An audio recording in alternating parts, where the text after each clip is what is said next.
Doctor SP கல்யாணம் கால்நடை மருத்துவர். ஒன்லி குதிரைக்கு மட்டும் நான் ஸ்பெஷலைஸ்டா ட்ரீட்மெண்ட் பண்ணிட்டு லாஸ்ட் 13 இயர்ஸா வந்து குதிரைக்கு மட்டும் ட்ரீட்மெண்ட் பண்ணிட்டு இருக்கிறேன். எங்க சொந்த ஊர் பவானி சலமாவண்ணம்பாளையம்ங்கிற ஒரு கிராமத்துல என்னோட சொந்த ஊர். சார் இப்போ நீங்க இந்த குதிரை சந்தைக்கு எத்தனை வருஷமா வரீங்க? இப்ப ஃபர்ஸ்ட் டைமா இல்ல எத்தனை வருஷம்? என்னோட சொந்த ஊர். நான் பிறந்ததுல இருந்தே ரெகுலரா வந்துட்டு இருக்கிறேன். ஆல்மோஸ்ட் ஒரு 36 இயர்ஸா நான் ரெகுலராவே வருவேன். இந்த கப்பெல்லாம் இருக்குங்க சார், இது எந்த குதிரை சார்? இது வந்து இந்த குதிரை அந்த பிளாக் ஆங்க சார். ஆமா, அது பேரு தியா.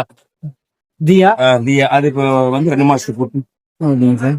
மாதங்க சரண் பிறந்திருக்குது. ஓகே. தியாங்கிற ஒரு குட்டி. ஸோ அது வந்து இப்போ ஷோல பார்ட்டிசிபேட் பண்ணி வின் பண்ணிச்சு. இன்னொன்னு இது ஒரு போனி. இந்த போனி ஃபர்ஸ்ட் பிளேஸ் வாங்குச்சு. இது வந்து ஆல்மோஸ்ட் கிட்டத்தட்ட ஒரு 5 ஷோல கண்டினியூஸா ஃபர்ஸ்ட் பிளேஸ் வாங்கிட்டு இருக்கு. அஞ்சு ஷோ,